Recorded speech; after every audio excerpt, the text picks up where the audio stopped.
Hey, what's up guys? Thanks for joining me today for this video. Today we're going to be talking about type 3. We're going to be talking about the high side and low side of type 3, or what we might say the stress, or what they look like under stress, what they look like when they're doing well, what type 3s look like when they're integrated or disintegrated. Of course, you know on the Enneagram that 3, when they're not doing well, moves to 9 when they're under stress, and when they're doing well, moves to 6. And so we want to unpack that a little bit, talk about that, and try and explain that in a way that makes sense and is encouraging to you if you're a type 3, or help you at least understand the people in your life that are type 3s, so that you can be more compassionate with yourself and more compassionate with them. Now, I think that a helpful metaphor that I'm using throughout this series on the high and low of each type is of the cabin, in the wilderness. And so think of the cabin, out there on the hillside, and it has a number 3 on it, and that's where the 3 lives, in that state of the achiever, or on either side of the 3 are 2 different neighbors. On one side there's the neighbor 2. And so neighbor 2, you can, as a 3, you can go down the road there and borrow from that neighbor. The 2 is concerned about being helpful, about giving and being pleasing, and being there, of being used to others and helping others any way they can. And the 3 can borrow from that neighbor, and they can use all of their achievement that they've accomplished in life as a way of inspiring and motivating others and helping others and being concerned for others and their growth. And the other neighbor is, for the 3, the other side is type 4. And type 4 is the individualist. Type 4 is very concerned with listening to their inner voice and being authentic to themselves and being creative, being unique and special, and is very concerned about, where their place is, and doing something meaningful with their life, and doing something, important, something valuable, not just settling for, the status quo. And so the 3 can tap into that energy as well, and can go down and borrow from that neighbor. And so the 3, in all of their accomplishing and all of their achieving, can, tap into that energy of the 4 and do it in a very creative way. Stand out from the competition, be different and unique, and differentiate themselves from the crowd. And at the bottom of the hill is your outhouse, and that's where you go when you're in times of stress to, you might say, relieve yourself when you get overwhelmed or under stress and in over your head. And for the 3, that stress number, or that outhouse, is the 9. When 3s aren't doing well, they move to the 9, meaning they kind of get to the point where they may feel like the odds are stacked against them, and there's no way to overcome the challenges that they're facing in this particular situation, or that they can't win. And so their regular standard, tactic is to just work harder and apply themselves, in a greater, more diligent way. And if that doesn't work for them, you may see them move to the low points of type 9. And in their outhouse, they kind of get to the point where they realize, I don't care. They may become apathetic. They may become disengaged. They may have a lack of emotion and kind of become numb, paralyzed, you might say. Ordinarily, they're a very assertive type, a very driven type, and now in their unhealth, they're become withdrawn and disengaged, disenchanted, disconnected, and are doing poorly. And you can sit in that outhouse for as long as you want to, but if you observe yourself that that's where you are, that you're down in that low point and sitting in that outhouse, realize nobody's going to want to come visit you. Nobody's going to want to play with you when you're there, and you just have to decide, how long do I want to stay here? Maybe I'm done being down here. And with some work and some effort, you can make your way back up to your home. The outhouse isn't your home, so don't get comfortable down there. You need to move back to that 3 space. And at times, you can even move beyond that 3 space up to the top of the hill where the orchard is and pick from the fruit of the 6. For the 3, the place of health or the place of integration is to pick up the best energy from the 6. And of course, the 6 is called the loyalist, or sometimes called the loyal skeptic, because the 6 is kind of sweet and sour. They're kind of hot and spicy. They've got some loyalty in them, but they've also got some skepticism. But the 3 picks up the best of the 6. They pick up that loyal mentality of, instead of just doing what it takes to win or doing what's best to showcase my talent or to get ahead of the pack, the 3, when they're healthy, starts thinking about being loyal to something greater than themselves, like to the team, to the organization. The 3 picks up that desire to move everybody ahead and advance the whole group ahead and not just advance themselves. And so that's when 3 is integrated, you might say, or moving to health. I think something that's helpful to understand is, 2s, 3s, and 4s are all in the shame group in the Enneagram. They're all in the worth group, the value group, the feeling group. Although 3s don't look like a feeling type because they often shut out. Since they're in the center of that type, the 3 being right in the middle, they go deaf to their own feelings. They get kind of stuck in a doing and thinking mode. What do I need to do? And thinking about what they need to do to move themselves away from shame. I know 3s don't think about it like that. They don't think they're moving away from shame. They think they're moving toward goals. But those goals are there because you're moving away from shame. 2s, 3s, and 4s are all asking the question, essentially, why am I here? What's my worth? What's my value? What do I bring to the table? They kind of feel like they have to give a reason for being alive. That there's not value in just existing or just being a human or just being created in the image of God. They feel like they have to demonstrate their value and their worth.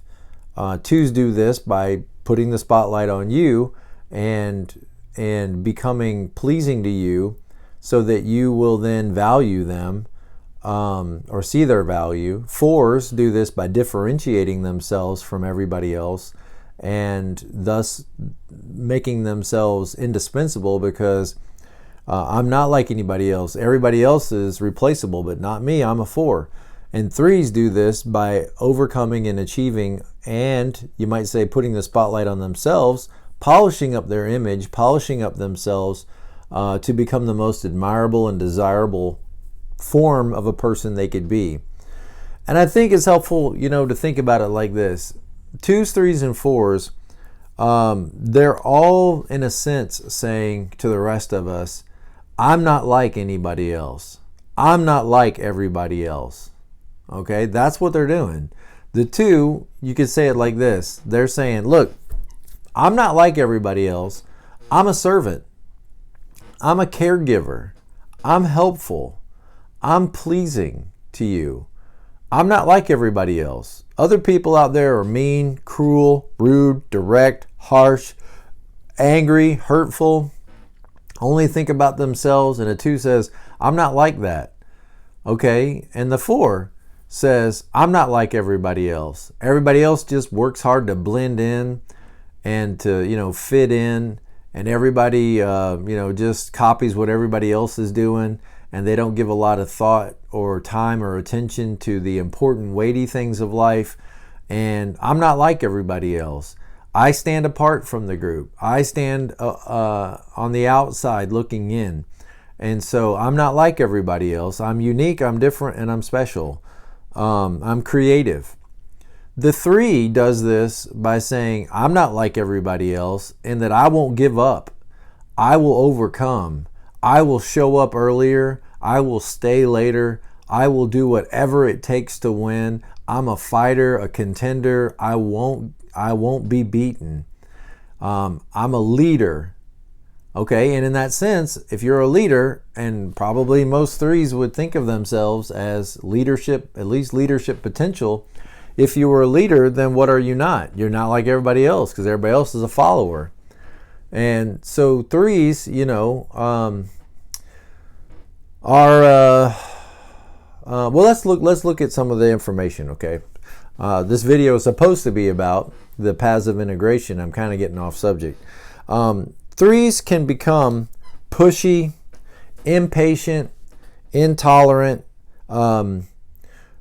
when they feel like they're dealing with people who are incompetent, which is a lot of people from their perspective, that people are incompetent and or what they view as incompetent. Threes can get pretty frustrated by that, and they may withdraw from the group and tend to work alone, thinking that I can get this done a lot faster, I can get this done better, I can overcome if everybody would sort of step aside and let me do my job. They can become addicted to work. I think ones also could become addicted to work, and sort of find their identity at work. Maybe eights to some degree, but threes can definitely become addicted to work, because work often is the proving ground. Work often has merit-based incentives and accomplishments. You can work your way up in most organizations and achieve status and accomplishment. You can't necessarily do that at home. I mean, you don't get a prize at home for being, for all that you accomplish at home. And so threes, if they don't see a path, to improving themselves and to, distinguishing themselves, they may get very frustrated with their job because, what am I working for if I can't move ahead in a three's mind? So they can become very addicted to work. They can not allow themselves to relax or recharge. They can stay so focused, they become workaholics, they become overworked, to the point of even becoming sick or injured, or certainly at times maybe injuring their relationships, injuring their home life, maybe to the neglect of their family or the neglect of their children. They can be so focused.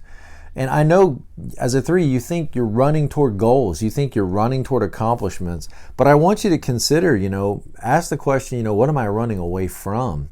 Don't just think, what am I running toward, but you really stop and think about that for a second. What am I running away from? What is it that I'm afraid of? What is it that I'm compensating for? What is it that I feel like, is insufficient in myself, that I can't rest, that I can't just relax, that I can't just say, enough. And threes, because they're so driven, even that word driven, think about it. That means something else or someone else is behind you, driving you. That means there's a force behind you that's compelling you, that's impulsing you, that's pushing you, that's driving you. Being led is different than being led or being called. That's something to think about right there. The difference between being called and being driven. Called means there's something in front of you that's moving you toward it. Driven means there's something behind you pushing you. Like think about like farmhands driving cattle. And an unhealthy three is going to look very driven. And what is it that's driving you? And I would suggest that the Enneagram is telling you that it's the sense of shame that's driving you, is that I can't be overweight. I can't not have a perfect image. I can't not be ultra successful at work. I can't have a family life that people perceive as problematic. There's this sense in which, you're being pushed and compelled. And I want you to wrestle with that a little bit and think about it. What is it that's driving me, and why do I care so much about these things? Why it keeps me from being able to relax? Why does it keep you from being able to relax and be okay sometimes with life the way it is? And when you're not okay with life the way it is, it's hard for you to be present to life. Again, you're always envisioning better tomorrow and what you could accomplish, tomorrow, or what you could accomplish today to make tomorrow better, that it's hard for you to just enjoy what you're doing and enjoy the moment. And threes rarely stop, and just enjoy life. It's always like, no, if I get a few more, dollars in the bank, then tomorrow I'll really be able to enjoy. But the problem is tomorrow never comes. And when it does, you've had a big heart attack and, or your family has abandoned you because you've abandoned them and weren't there for them. So it can be very difficult for threes to relax to rest, to say enough is enough, to say I don't need, to accomplish this next, I don't need to take this next hill. I don't need, to push this envelope any farther. Sometimes can work themselves to injury or to exhaustion, and can become increasingly emotional or sad, which is something that's hard for threes to tap into their emotions. But maybe when they get to that point where they're losing and it becomes obvious and they can't hide it anymore, they're losing their family, they're losing their job, they're losing their prestige, then maybe at that point when it becomes so problematic that it can't be ignored anymore, you might see that three sort of like pause and stop and become very sad.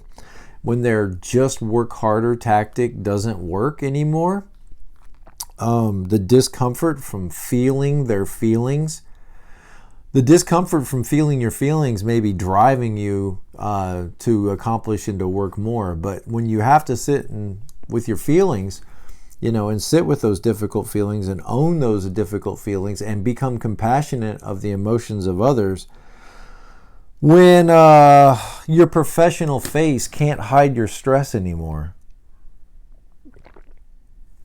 when trying to hide your stress becomes more stressful than you can handle, at those times you might see the three kind of look like a 9, in that they may sort of disconnect from work, disconnect from life, go dark, even sometimes get addicted to pain relievers or to medications, pull their blinds shut, become unmotivated, undisciplined, depressed, lacking emotion, certainly becoming less efficient, and in those ways picking up the worst of sloth of the 9. Now, when that's your outhouse, and if you're there, hiding it doesn't help you, okay? Just recognizing that's where you're at, and recognizing that you're in a place of unhealth right now and you're under stress is the most compassionate thing you can do for yourself, is just to say, okay, that's where I am. I have kind of felt like I've given up. I am exhausted. I am frustrated. I am so sick of incompetence, and now I feel incompetent myself. And when you get to that place, recognizing reality is the first and most important step to changing yourself, okay? Or improving yourself. And if you really want to improve yourself, you got to be real about where your starting point is. If you're in the outhouse, down there, for you, that's the number 9.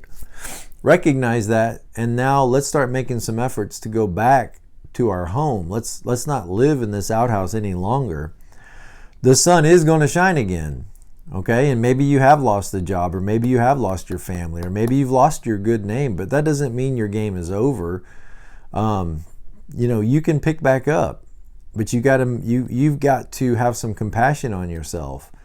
And maybe your typical way of approaching problems, of overcome at any cost, is not going to help you at this time.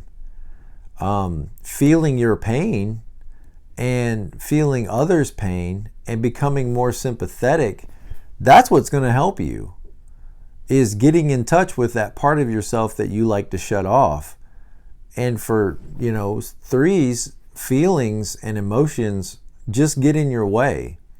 But you need to be able to tap into those and say, what is it I'm feeling right now? What is it that's going on in my heart right now? That is going to be your path back to health, is to get in touch with lean on that 4 neighbor a little bit. Who am I? Who am I, and what makes me different? What is it I care about? What is it I like? Not how do I become more successful? But it's kind of the question is, why do you need to become more successful? Why? What is it getting you? If you're at this point in your life and you're so frustrated, heartache, and upset and angry, then is that real? Do you really want more of that? So you got to ask yourself, what is it that that I really want out of life. Not how do I get ahead, or how do I accomplish, or how do I get in front of, but it's kind of like, imagine you're running at high speed as fast as you can. You get in your car and you're driving as fast as you can because we're going on vacation. And then, after 8 hours of breaking the speed limit, you get out and realize you're in Arkansas. And you think to yourself, okay, I made it to Arkansas in breakneck speed, as fast as I could go. But I don't want to live in Arkansas. I don't want to come to Arkansas. Why am I in Arkansas? See, you never gave a lot of thought to where you were going. You just gave a lot of thought to how can I get there as fast as possible. And now you're at this point in your life where you get out and you look at the map and you're like, I don't want to be here. You're 2 hours ahead of of everybody else, but you're in Arkansas. Arkansas is not where you want to go on vacation. I'm not trying to pick on Arkansas. I live in Florida, so it is what it is. But you want to make sure that your car is pointed in the right direction before you start driving as fast as you can. Just think, you drive as fast as you can, that comes at a price, right?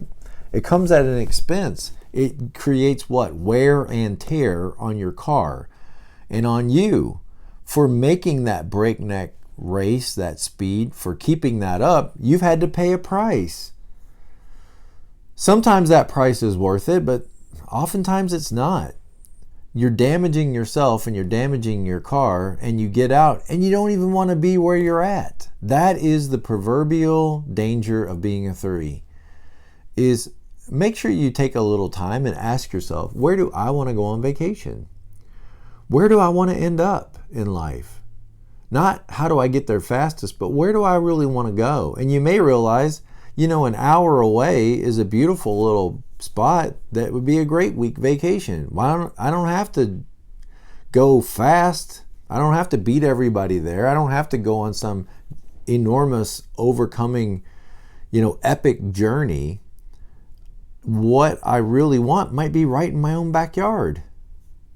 And that's one of the things I think the 3 can miss, is what you want could be right in your own backyard.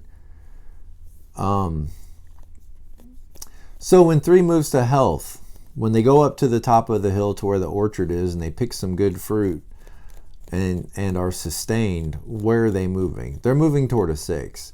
6 is the loyalist. 6 is the person that says, what is everybody doing? I should probably just do that. Fit in. I'm safe. Everybody's going to be okay because we're all taking care of each other. We're following the rules. We're relating well together, so we're all okay, right? And so the 3 picks up some of that energy. Instead of trying to outdo the pack, and get to the front of the line, they're okay with just being in the group and just being a part of the team. And what can we do to help everybody move forward? And so there's a certain contentment that the 3 finds. They can relax a little bit. They don't feel like they've got to pull out and excel, at such a breakneck speed. Their competition or competitive sense of life drops a little bit. They become more warm with people, more friendly. They grow in their concern for others and for what others are doing. And everybody's not incompetent, but everybody's just themselves, and it's okay to be yourself. And they start to care about people more, I should say, and become more willing. And this is going to be hard for you because it goes against everything that your personality and our business model in America believes, is they get more comfortable being a follower. Where the 9 needs to be challenged to be more of a leader, the 3 often needs to be challenged to just be one of the group. That is going to sound so counterintuitive to what you believe that it's probably hard for you to hear it, and you probably think this guy doesn't know what he's talking about. And maybe I don't. But I think for a 3, you know, being a leader, in one sense, means you're in front of people, right? That's typically what we think of. But in another sense, being a leader, you're following an agenda, okay? You're following principles, or you're following a great mentor, all right? So in another sense, a leader is really just kind of the first follower, the follower in front of all of the other followers. So whatever it is you're trying to accomplish in life, you've got to follow a certain set of principles. You've got to follow and be willing to follow a certain set of guidelines. And if you could think of yourself, just this minor adjustment, that I don't need to focus on being a great leader. I need to figure out what principles I'm going to follow. And I'm going to be the best follower I can be to that set of principles, or to that mentor, or to that guide. I'm going to be the best follower I can be. And if that puts me in front of others, then I guess I'll be their leader. But my intention is not really so much to lead as it is to be true to those ideals that I've set for myself, or true to that person that is mentoring me. And if you could see yourself as a follower who is leading other followers, that may take some of the edge off of that drivenness that you feel at times. And be okay with just being a person. Be a person first. Not just a doer, but a human being. I think this is a good place, for us to end this video. Thank you guys for watching this video. I hope it's been encouraging to you. A lot of information. I hope it's been challenging and to you. And of course, as always, I say be present to life. Don't miss what's right in front of you, because you're so focused on achieving your goals or making things better that you miss what's right in front of you. If you guys want to reach out, I do Skype and FaceTime appointments with people. You can just follow the link in the description under this video. Take care, guys. I'll see you next time.